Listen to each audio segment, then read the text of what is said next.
You're listening to the North Star Bible School podcast. North Star is a one-year Bible program dedicated to helping young men and women build their life's foundation on Jesus Christ. Well, welcome to the North Star Bible School podcast once again. This is the start of the second semester.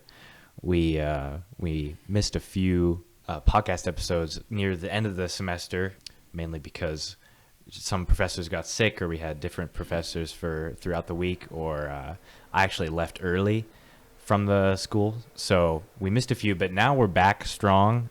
Starting off with, we have Jeff Pernsteiner with us this week, and he actually taught, if you remember, if you're a long time listener, he was here. Way back. Yeah, way back last year. Yeah. He was here last semester teaching, and now he's back once again. So even though we've introduced you before, would you mind introducing yourself? Maybe tell us a little quick about me? Yeah. It's good to be back here, Daniel. I love it here, North Star. No, my name is Jeff Pernsteiner. I'm a pastor out in Lewiston, Idaho, and a recent convert to the Alaska is an Amazing Place Club. This place is incredible. I love it up here. Yeah. Well, the question is Idaho still better though? Oh, it's absolutely better. Oh, okay. It's absolutely better. Just had to check. Yeah, as a fellow Idaho guy. There's heaven, Idaho below that, and then probably Alaska next. Yeah. Those are the three. Sometimes heaven and Idaho, you get to see them together. But Alaska's pretty great. Well, we don't want to get too heretical on our podcast here, but it only took me 3 minutes to get a heresy introduced to the podcast here. Oh, it's okay. I knew ahead of time that's where we were headed. So good. Cool. Well, yeah, Jeff is with us this week. He's teaching a class called True Religion. Right? Yeah. You want to tell us some about what that's about? Yeah, it was kind of, the title is inspired by James 1:27, where it talks about true religion or pure and undefiled religion is this: to take care of the widow and orphan in their distress and keep oneself defiled, or from being defiled. Keeping oneself defiled is a different class. That's not this one. Yeah. Keep oneself undefiled here. But it's just looking at, like, in light of the fact that we live in a world where sin has, the curse has brought with it so much damage. And we have widows, we have orphans, we have the impoverished and vulnerable people like that. What does it look like to be the church in that world? And I'm convinced that God has placed the church here to do some really beautiful, incredible things. I don't think the darkness wins. Jesus wins, and one of the main means by which he brings about the victory, at least during our time, is through the church. And so we're just looking at what it means to be the church in this place. Right. Great. Yeah, it's been a great week so far. Since we've had Jeff on before, this is more of an unconventional episode. We're not going through quite as much of introductory things.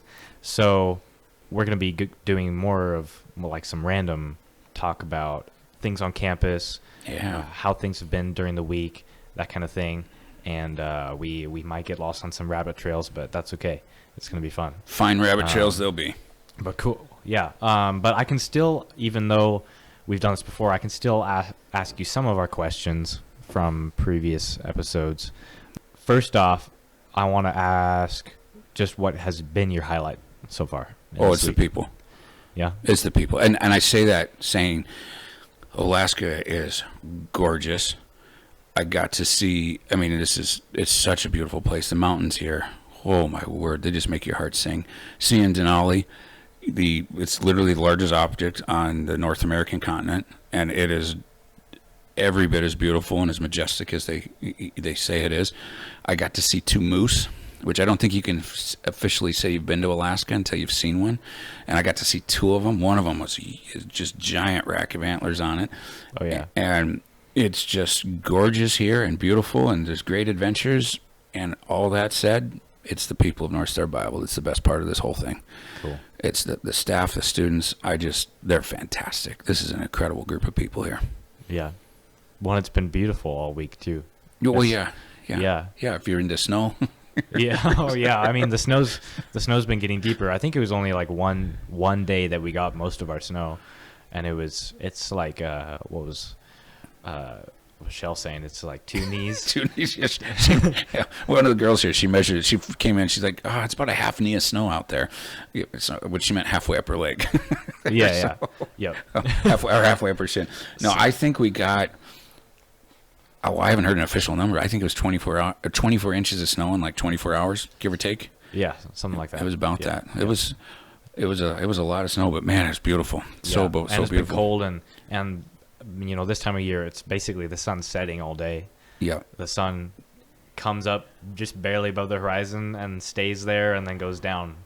And I think it comes up I can see it coming up when I walk out of my dorm in the morning around like 8:30, something like that. Yeah, well, when we started class this morning at 9, it was still kind of dark outside. Right, the light was just starting to break. Yeah, but then the moment the sun actually came over the mountains, it was over the horizon, it was like 9 something, maybe closer to 10. Yeah, it could be. Sounds about right. And then the sun goes down, something like 3 or 4. Is that right? Yeah. Okay. Yeah. So I'm not used to this much darkness all the time, but I mean it's still really cool. It's great. I don't have any problems with it. I tell you what though, when you're walking across this campus, and it's a good sized campus, and you got 2 feet of snow, just heavy blankets of snow on all the trees and all that, and then you see the buildings lit up, especially the lodge. I was noticing this last night. Took a picture of it, sent to my wife. It looks like I feel like I'm in a postcard here. Just beautiful right, lodge and all this like snow, and I don't know, it's just gorgeous. Some moose too. It wouldn't have been great. A moose, or like a grizzly riding a moose coming across campus. That's what I needed. So I was trying to get to my dorm the other night, and there were 3 moose in the way. Wow. Between me and my dorm. Did you make friends with them? No, I decided not to interact with them very much. And at the same time, there were 2 behind the chapel too. So altogether, there were 5 moose on campus. Oh man! Everyone else had gone to bed, but I was locking up for the night because that's one of my jobs.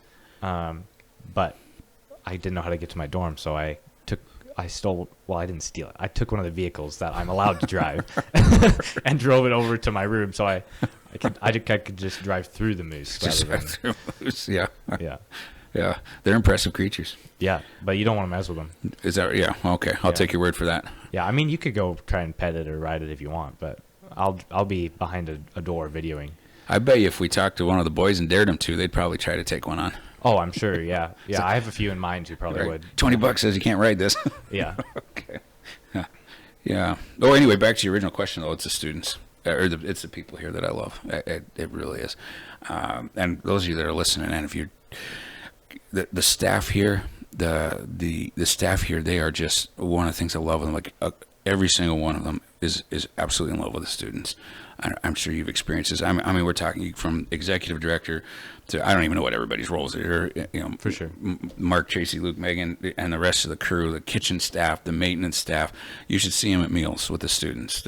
Everybody just loves the students that are here. So when a kid is here, it's not just that they have a great group of friends around them. It's that they've got 10, 15 adults here who just pour in love into these students and enjoyment into these students. The kid, it's kind of neat to watch. The kids their eyes just light up when the staff member walks in, and then they're making jokes with them, and they're just really neat relationships here. It's just it's really great. And then the students are phenomenal too. So. Yep. Yeah, it's pretty cool. The community is really great here. Yeah. Well, I guess I could ask, what's been the best meal so far? Because we always have to talk about food. Sure, better talk about food. Oh man, what's been your favorite meal? That's a good question. I always forget what I've eaten. Yeah, see, you're the host. You get to ask the questions. You don't have to answer them. I'd be the same way. It's like, hey, I'm answering the questions here, buddy. Right, but you already told me what your favorite was. I know. Yeah. I want to hear yours. It was the garlic. Was it garlic ginger chicken? Which I think was kind of like an Asian cuisine sort of thing. It was really good. And then we had it's like homemade fortune cookies, which I've only ever had fortune cookies, the hard ones that come in the plastic wrapping. I'd never even crossed my mind you can make them. And oh man, Karen's a wizard back there with those. They are so good. I love them. Oh yeah. Yeah, and some of those fortune cookies, they've got Bible verses in them, and other ones have some other messages sneak in there. I missed out on the other message. I got the Bible verses, Yeah, they get a little devious sometimes in the kitchen. But yeah, I mean, I have a hard time remembering what I had all this week, but all the meals are great. Yeah. And even I guess since I can't remember anything else, today for lunch was great. It was just classic, tomato soup and grilled cheese, but it's made really well. It is. Yeah. You can tell the kitchen staff takes pride in the food here. Oh yeah, they do a great job. Yeah. You eat good when you're at North Star. And it's never just one thing. It's not like one soup. It's like you have a soup, and then you have a side dish, and then you have homemade bread, and then you have a few different things along the line too. So it's always a well-rounded meal. There's been a lot of homemade bread up here. Yeah. I love it. It's so great. Yep. Well, what else do you got on your list over there? What else do I got on the list? Oh, man, I got a list. I'm excited to be on the podcast. I got lots of things here about North Star. All right, here's some other things I loved about this week. I love how much fun is had. I love how quickly we transition here from fun to serious to fun.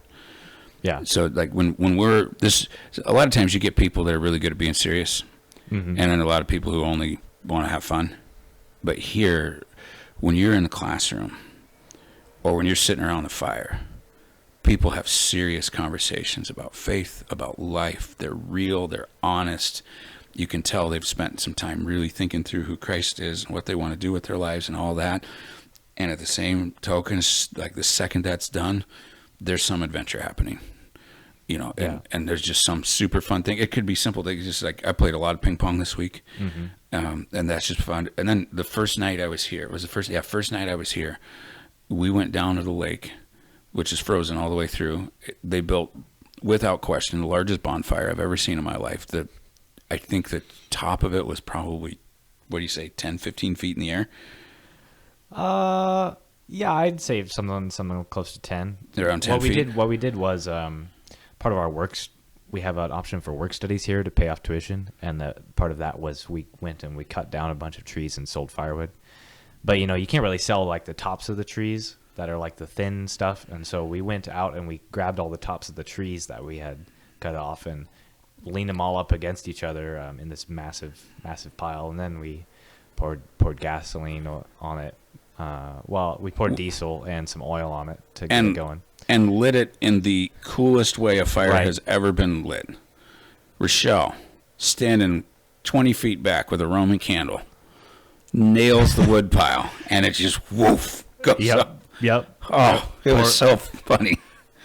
That was a sight to behold. Just pour gas, but we'll pour oil all over it, and then shoot a Roman candle out of it. Shoot a Roman candle. I never want to light a fire again any other way than with a Roman candle. Yeah, it's pretty great. Although I had an unfortunate mishap. My pants, my snow pants I was wearing, melted because I was standing too close to the fire. Yeah, he was roasting a hot dog.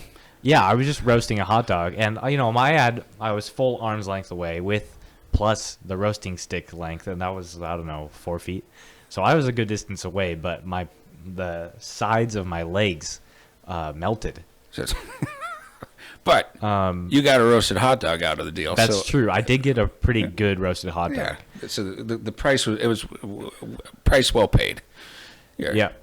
And plus, I can just put some duct tape on it later or something. Duct tape. But and you fit in Alaska better when you got duct tape on it. So right, yeah. That's but good. But now I know not to wear polyester or plastic snow pants right next to the fire. But then the other thing too, that was my first night here. And then we also took some stuff down to do s'mores and all that. But of course, the marshmallows. It was so cold out. The marshmallows were frozen. They weren't frozen when we took them down, but they were frozen very shortly after we got there. Oh yeah. But it was It was 20 below zero while we were down there, which I love because I'm not a huge fan of 20 below. That's not my favorite kind of weather. But what I love is that you have a student body here that are we are up for a good time. And it's not as warm as we maybe like, but who cares? We're gonna have fun anyway. Oh yeah. Well, you should have seen us playing broom ball the other day out on the lake. I mean, it was pretty cold, but we had icicles coming from our eyelashes. Oh, did you really? Oh yeah, I'll show you a picture sometime.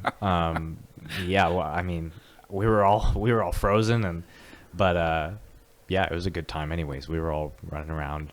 And that's just, and I think the cold even, like, we broke quite a few broom ball sticks. I saw one of them. I think partly because of the cold. That makes sense. That tracks. Yeah, but I mean, that's one thing I've learned. I'm sure you've seen this too. Fun people have fun. Like yeah. you don't need, like, when people are fun, you don't need the circumstances to be ideal to have a good time. And that's one thing about North Star Bible. The students here are like, okay, maybe it'd be nice if it was a little warmer, but who cares? Let's go out and have a good time. And then when the conditions are great, let's go have a good time. And yeah, they're always up for adventures. They're always up for fun. And it just makes this place, it's a blast to be here. Mm-hmm. Well, and it's also, I mean, a lot of the students that I've talked to, or a few of them at least, were like, I've never seen this much snow before, or they've never walked out on a frozen lake before. But we've got that lake's got to be several feet thick. Is it several feet now? Wow, yeah, I believe it. As far as the ice, I think someone was out there whacking it with a splitting maul the other day, and they got like 2 feet down, and it was still solid. So. Yeah. Some of these students have never seen this kind of stuff. Well, I went for a walk with a handful of the students. I say kids, but they're adults. He's from Pennsylvania, and he just kept saying, "We don't have snow like this." And he was just like a little kid out there.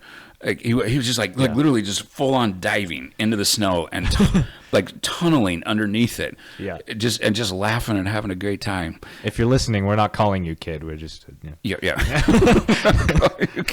I guess he is like 24. So I mean, I've participated in those kinds of things too. So I mean, why not? Yeah, but he's younger than my kid, so I can call him kid. Okay. But I mean that's North Star Bible School. People here are just like, all right, let's go have a great time with it. Everything they do, there's a great, and there's a lot of action here. Mm-hmm. There's like people are in class, they're serious about it, they take it serious. I can tell you as a professor here, I think, well, last time I was here, everybody turned in every assignment. I guess the week's not done yet, but it's looking like everybody's turning in every assignment. They get their work done. They're not just messing around. They're serious about their studies. But man, when it's done, it's done. Let's go out and have a blast. Oh yeah. And they've been out snowmobiling and snowshoeing, and I don't know. What do they got planned? Oh, they're gonna. You guys are doing this tomorrow, right? You're going to some cabin, and you're going to be camping out at this cabin. Oh yeah, our all the guys, because we do our monthly guys meeting, and so we're all going to go out to a cabin and sleep out there and have our meeting there. So yeah, when it's 10 below and it's a uninsulated cabin.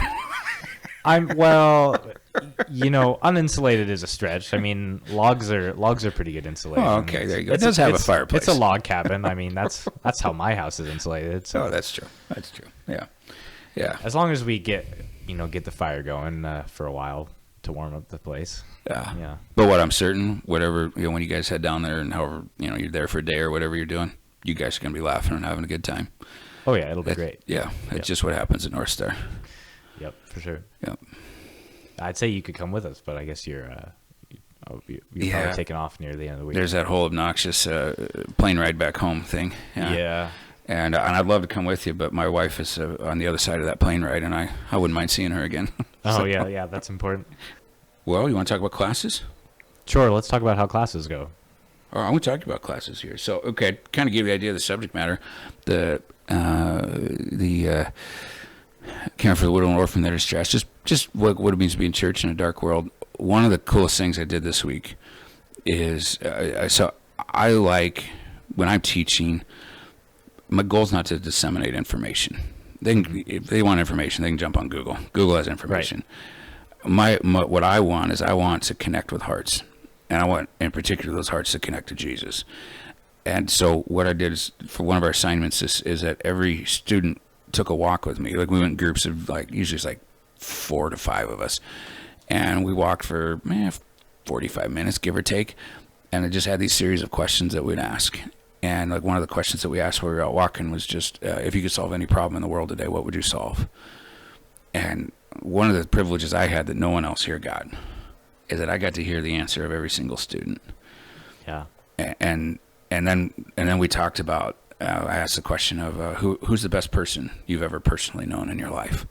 And I got to listen to these students talk about the best people they'd ever personally known. And so I got to hear about 20 of some of the greatest people that were kind, they were generous, they were selfless, they were, men and women of great character and integrity, and just like going out. And then we just talked about what it looked like to be a church where we were faithful people, where we went after making a difference in this world. One of the lines that we from our class this week is based off of Matthew 16, when Jesus, the first time the church ever gets introduced. And I think this is significant. The church, nobody had ever heard of the church prior to Matthew 16. Jesus is the first person that introduces it. When he talked about the church, he said, I'm going to build my church, and the gates of hell will not prevail against it. And this line I got based off of that is, when Jesus placed his church next to the gates of hell, he meant it. It's no accident that the church is here where hell is unleashed. And what Jesus is saying is that through the church, I'm going to bring victory over hell. I'm going to bring victory over the things that are ruining people. And it's through the church. And here we are. Me and you, and then all the students we got and all the staff, we're part of the Church of Christ, which means we get to be a part of undoing hell in people's lives.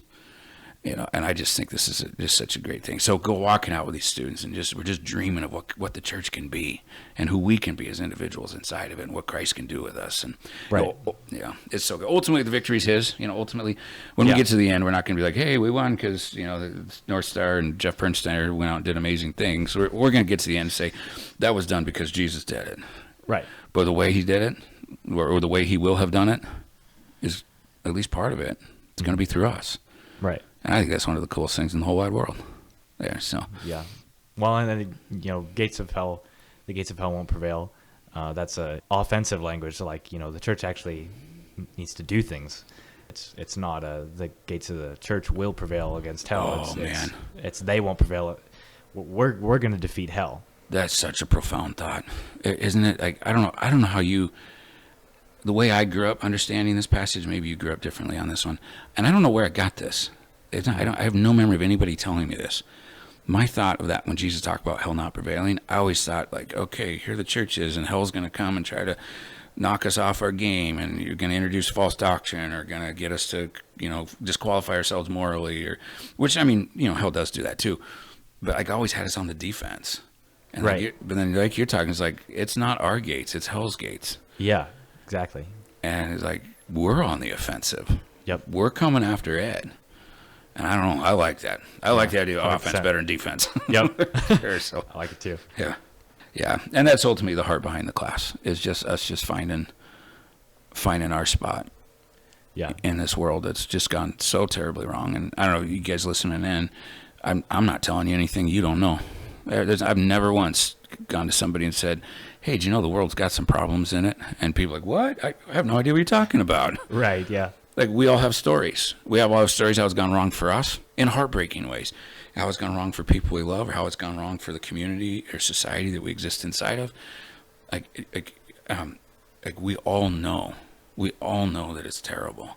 But what I'm not sure we all know is that Jesus is going to overcome it. And he's going to use us, at least in part, to do that. Yeah. And I just think that, and that's what we've been after this week in this class. Right. Yeah, and it's been a good week so far too. I mean, we've done a lot of fun things. We've had 3 video calls so far, with some, those were pretty profound. Getting to hear from people who are, really are on as you might call it, the front lines, dealing with this kind of thing. You want to talk about those video calls a little bit? Yeah. Oh, that was one of the things I always wanted to do this week, was I wanted to introduce you guys and students here to some of the best people I know, doing some of the most incredible things I know. And we started out with Amanda and Devin at Grace Collective, right, with Satara. And the 3 of them, and what they do is they just, there's women that have been trafficked, they live in exploitation, women coming out of prison. I know one of the women I met at Grace Collective, I believe she had 21 felonies on her record. Most of these women are dealing with homelessness, and all other kinds of things that go along with that. And Amanda, it started with Amanda, but Amanda, very soon thereafter, her husband, they just looked at it and say, this is awful what's happened to these women, but we have this Savior. Yeah. And he can do something that really makes a difference in people's lives. And so they started this ministry in Pasco, Washington called Grace Collective, and they were just sharing what it looks like to be the church in a world where human trafficking exists and where women are facing these kinds of realities. And then that was Tuesday. Wednesday we had Cheryl Allman there. She's a counselor that she's a counselor who was just like so in love with Jesus and his gospel, and she works with her main area now is working with families who are doing foster care, and just her way of like she serves both the children in foster care and the parents, the foster parents who are trying to do good and bring some goodness into these kids whose world has gone so wrong. And she just talked about what it looked like to be the church in those places. And then here today, Thursday, we had Kevin Woods from Unit Gospel Mission in Seattle, Washington. And Kevin's one of these guys that he goes to the people everyone else avoids. And he'll go down into he goes to the homeless encampments. Him and his team, they go to these homeless encampments all around the Seattle area, and they bring them food, they bring them love, they bring them hot chocolate and blankets and toiletry kits and all that, and then they bring the love of Jesus with them. Yeah, and they share the good news of hope there, of the gospel, and sometimes, not always, but sometimes these people they're in a position where they're ready to move to, like, maybe they need to get drug treatment, or maybe they need to find a way to sustainable housing, and Kevin and his team, they're kind of a conduit. They're like, hey, we'll give you some food tonight. Wouldn't it be cool if we could get it so you could be on your own 2 feet? And so they get them connected to some resources through UGM that will help them achieve that goal of, and it's super neat there. And so we got some Zoom calls with them, and these are some of my favorite people, some of my heroes. They're certainly some of my inspiration to what I do. So I was hoping the students would connect with them. It sounds like maybe they did. Yeah, it was really cool. I think a lot of the students got a lot out of those video calls. Good, yeah. Good. Plus, then they didn't have to listen to me ramble on for 3 hours every 5 days a week. So right, of that was course, good. Yeah. Good thing. But yeah. We got to talk about the flannel graph. Flannel graph, yes. You always have to talk about flannel graph. Yeah. So the way I understand or remember this going was you were here last semester in class, and you mentioned flannel graph for some reason, and the majority of the class was like, "What is that?" And they had no idea what a flannel graph was. Now, a few of us, like sheltered homeschoolers, myself included, or people who grew up in the 80s, or before they invented electricity and television, right. All that. So a few of us who remembered what a flannel graph was, but the majority of the class was like, "Oh, we have no idea what that is." So I think you made a promise to us that you were going to bring flannel graph next time and show us what it was, and I think we definitely hyped it up a lot. We did. And we got pretty excited about it. Yeah. But I think I think because we hyped it up, it was exciting. That finally came out. So yeah, we had flannel graph this week.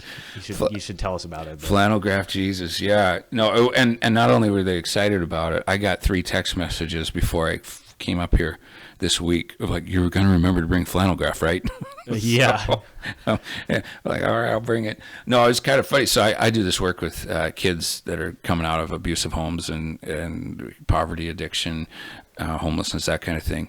And this was years ago. And I grew up with flannel graph, and I used to make fun of it, which is funny because I liked it as a kid. It's not like it was I liked it. I thought it was an interesting way to teach, but it became something like, once you have something around, it gets familiar. You start making jokes about it. So I used to make a lot of jokes about it, and we're putting on this kids program for these kids, and I was bringing the best technology I could find.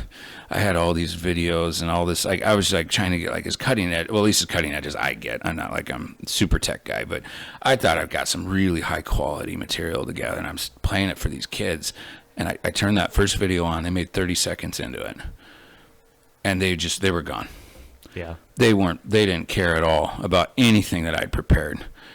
And then the next week, just almost out of defeat, wasn't out of like sound strategy, there was a flannel graph sitting in this office at the church. And I thought, I don't know what I'm going to teach today. I guess I'll just grab the flannel graph. And when I pulled it out, those kids were mesmerized. they just were looking at the flannel graph. It was like, what is this technology? I've never seen this before. And I just kept using it. And then as I kept using it, I fell in love with it again. It's like, this is such a cool medium for teaching, especially kids. And then I think I made a joke about it in October when I was here. And then those of you that have watched or used it, you kind of like, flannel graph, I love flannel graph. And so then I brought it today. We told the parable of the Good Samaritan using flannel graph. And I know what it looked like as a teacher, but what do you think? Do you think the class was with it? Oh, it was great. Yeah, good. Well, and, it was applicable to the topic of class. It was. And even though we were using a flannel graph, we had some serious, discussion about it. We really did. Yeah, we really did. It was good, and it was fun. Yeah. And we made jokes about how it would have been better if we would have, like, everybody was sitting in a circle on the floor and we had goldfish crackers. Oh yeah, we wanted goldfish crackers a lot. Yeah. But the next day, there were 2 packages of goldfish that were bought at Walmart and brought here as a result of it. So. Yep. Yeah, I guess so. When maybe the takeaway is if you come to Bible school, your inner child might come out again. Your inner child. And make sure you bring goldfish. Yeah. Oh, the puzzle. Oh, right. We didn't talk about the puzzle yet. All right, we got to talk about the puzzle. Which doesn't sound like an interesting conversation at all, and it may not be to any of the listeners, but it's interesting to me. Oh, I think it's interesting. Yeah, okay. So the two of us think it interesting, and I think we're pretty good gauges, barometers on what interesting is and is not. Oh, sure. Absolutely. Yeah, two guys from Idaho. Two guys. Idaho is known. We definitely know what's interesting. Idaho is known for interesting, that's for sure. Yeah, militias and interesting. We got those 2 dialed in, and potatoes there. But, I showed up, and there's a puzzle that they'd made. I think it was Rochelle and Andy that had made it. And it was just like pictures of highlights from the first semester. Yeah, it was like a big collage of a bunch of things that happened in the first semester. Yeah, it's 1,000-some-odd piece puzzle, and I'm looking at it. And I'm just sitting there just kind of doing the puzzle. And then somebody was like, hey, Jeff, this is you. And I'm like, I look at it, it's like, sure enough. There I am. There's a picture. I was teaching down by the lake back in October, and somebody took a photo of it, made it in the puzzle. And I realized that was the first time in my life. I've never been on a puzzle before. Yeah. So, boys and girls listening in, this is the main point of this. If you come to North Star Bible School, you're going to get your face on a puzzle. And that will be well worth the cost of tuition. Right. Yeah. Well, and you got to put yourself on the puzzle. I did. But, later, I got to take some credit. Later, I found your legs and put that on. So you wouldn't have been able to walk without me. No, walking got a lot easier once you found my legs. I appreciate that. Thank you, Daniel. Yeah, anytime. What I'm still wrestling with, and I haven't fully resolved this one yet, I'm trying to ethically justify taking my picture out of the puzzle and going home with it. Does that include your legs? Well, I just need the upper. You can keep the legs. Okay. I'll remember you always by the puzzle piece with your legs. I want Puzzle Jeff. I want Puzzle Jeff to come home, but I'll probably leave it. But yeah. Yeah. Well, maybe we can just order a puzzle for you or something. That would be great. Maybe we'll make a puzzle that's just you. Ooh, now we're talking. Yeah. When you come back next year, we'll. Yeah. We'd create a whole line of. Could it be me teaching with flannel graph? That would be a good one. That would be the greatest puzzle ever. Yeah. It's just going to be a matter of time until Amazon picks this up. Oh, yeah. They're going to be flying off the shelves left and right. Off the shelves. But anyways, yeah. So you have some recommended resources for us? I do. Hey, if you have an interest in this kind of thing, this type of ministry, Ministry Hard Places, there are, and I'll throw in a movie for you too. Here, there is a couple of books. The Good News About Injustice by Gary Haugen. This one is really interesting. So Gary Haugen, he was an attorney, a Harvard law grad. He worked for the, let me see if I get this right, U.S. Attorney's Office. And after the genocide in Rwanda back in 1994, the United Nations needed to put an investigation together that would prosecute the perpetrators of the genocide. And Gary Haugen was he was tagged as to be the lead investigator. So he goes to Rwanda, and he's having to, as an investigator, go to all these mass graves. And and this is gonna be a terrible image for you, but they have to literally dig up the dead bodies. And he says, I'm standing down in the grave with all of these dead bodies. And Gary was a believer. is a believer, very serious about his faith in Christ. And he says, I'm standing in the middle of this mass grave, and I'm thinking to myself, something in this world has gone terribly, terribly wrong. And it just led him on this entire journey with his faith and all of that, and trying to make sense of it all in light of what he was seeing there, and then what he understood about Christ. And anyway, his book kind of chronicles that, and then just talks about how, like, even in a world where, I mean, I think we agree that there's not much worse in our world than genocide. That's about as bad as humanity gets. And he's there facing the worst that humanity has to offer. But he's looking at it saying, like, as awful as it is, and we're going to be honest that it's awful, we still have reason for hope. And this book it was really important to me to read that. There are Good News About Injustice. Ministries of Mercy by Dr. Timothy Keller. I don't know if any of our listeners, if you've ever read Keller, you know. Tim Keller, he's great, yeah. Yeah. Have you read his books or listened to him? Where have you been introduced to him? You know, I'm fairly certain I've read some of his books, but I don't remember off the top of my head. Okay, yeah. Probably at Bible school last year. Keller's everywhere. But if nothing else, I've heard his name recommended multiple times. Okay, good. Keller is my opinion, the finest Christian mind of the 20th century. No. The finest Christian mind of my lifetime. Okay. Yeah, he just, oh man, he thinks things through so deeply, and he always brings it back to the gospel in Christ. I've never seen anyone as skilled as he is at understanding every story in light of who Christ is and what he's done there. But his book, Ministries of Mercy, was really helpful. The first half of it gets into the conceptual level of what it looks like to be the church in a place where things have gone bad. And then the second half is a really practical, here's how you structure your church if you wish to engage with this type of thing. Really good there. And then the third book is the Cost of Discipleship, the classic by Dietrich Bonhoeffer. Oh yeah. You know, and Bonhoeffer, you want to talk about somebody who actually did it. You know, we all sit around and talk about it. That man went out and did it. He literally took on the Nazis, for crying out loud. Yeah, I mean, we watched a movie about that. We did, yeah. We actually watched 3 movies this week, based around kind of the topic of this week of ministry in hard places. We did. The first one was Cabrini, about the lady who went to New York and helped all the Italians who were in poverty. Yeah, she literally crawled down into the sewers of New York City. Right. This was early 1900s, and she found children living in the sewers, and then she just figured out a way to care and love for these people in Jesus' name. And that was the same group. Cabrini was made by the same group that made the TV show The Chosen. Their Angel Studios did that one. Right. Yeah. Yeah, and then we watched Bonhoeffer too, which was really great. I liked that movie. Yeah, I hadn't seen it yet, but I had intended on watching it. But yeah, I love his story. What a great man of character and faith. Mm-hmm. You know, he was a guy. You know, you talk about walking the talk and talking the talk, and he was a guy that walked the walk. Mm-hmm. He talked it, but he backed it up with his actions. He squared right up to the Nazis and just said, "Guys, we can't do this. This has to stop." Mm-hmm. And then he squared up to his church, the church folks that were just silently letting these things go on. I don't know about you, for me, like when I wrestle with the story of the Holocaust in Nazi Germany, I always look at we see the horrors of the genocide, which we're right to consider it. But I look at it from the perspective as a follower of Christ, and like, where on earth was the church? Mm-hmm. Where were you guys? Right. And then looking at Bonhoeffer, it's like, oh, that's where you were. And Bonhoeffer, from a position inside the church, confronts the church and confronts the horrors of his society. He ultimately gave his life for it. Oh, spoiler alert!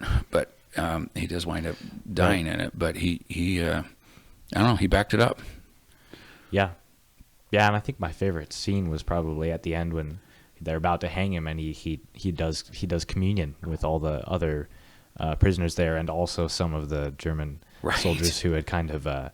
Some of the Germans who had kind of become soft towards the gospel. Right. That seemed like the Holy Spirit was working in them. How crazy is that? His final moments. Tell me this doesn't sound like the Last Supper. Yeah. And he gave his Bible to one of the Germans. Right, to one of the Nazi soldiers, right? Yeah. Like moments before he dies, he's sharing with them the good news of the gospel and serves communion to the very people that are about to execute him. Hmm. I mean, come on. I mean, that's Good Friday. That's the Last Supper. Jesus sitting there and he handed the bread. He handed the cup to Judas moments before Judas goes out and betrays him. You know, and it's like when we talk about Dietrich Bonhoeffer, we're talking about a guy who like it's kind of like follow me as I follow Christ. You know, Yeah. And I'm really impressed with that man. Yeah, but I'm definitely gonna have to read that book. Oh, it's good. Oh, and we get into concepts in there. Best concept in there. One of the best concepts I've ever read in any Christian writer is the concept of cheap grace versus costly grace. And just like we receive grace. We receive grace. It's undeserved, and God just hands it to us. We don't have to do anything for it. But then he turned around and is like, okay, I didn't have to do anything for it, but doesn't this then require that I do something with it? And Bonhoeffer makes the argument of I wish I had his quote in front of me. It was like when Christ calls a man, he bids him come and die. You know, it's like, I'm going to give you this grace. I'm just giving it to you, but come follow me. Yeah. Like, take up your cross and follow me. And that's in Bonhoeffer's book, just a superlative job of expounding that idea there. Yeah, that's cool. Well, do you have anything else for our listeners? Well, I guess the only other thing is you all should start turning in your applications and buying your plane tickets to Anchorage, Alaska. Get on that plane. Get yourself up here. This school. I'll just tell you this. I haven't talked to every student. No, I take that back. I've talked to every student here. There's not a single one of them that regrets it. Mm-hmm. Yeah. Every single one of them is like, man, I'm glad I'm here. Moms and dads, you're listening in. You want to give your kids a great experience? I'm talking to you as a dad now. Forget about the pastor thing. I'm talking to you. I got 3 kids, and they're all adults now. I got 3 kids here. You want to give them a great experience? Give them 1 school year in Alaska. They're going to have adventures. They're going to go rock climbing and hiking and broomball on the lake and lighting fires with Roman candles in a very safe way, of course. Right. Very safe. Yeah, moms, you don't need to listen to that part there, but they're going to have so much laughter, so much enjoyment here, and then they're just going to get to hear Jesus again and again and again in such deep and profound ways. Tell me that's not a great use of a year. Right. And we have applications open for this next year and more years in advance, I believe, as well. And there's still spots open next year, and we're filling up, and I think we might have a full class, I'm guessing. This could be pretty full campus next year. I'm looking forward to it. Yeah. Oh, and for what it's worth, listeners, I'm not getting a commission. They didn't even ask me to say that. I'm giving you that free of charge here. So this is a great place. This is a great place. Well, for all of you out there, stay tuned into our second semester of episodes as we have more coming. And if anyone you know is interested in Bible education and discipleship in the beautiful mountains of Alaska, you can find more info at nsbs.life. That's nsbs.life.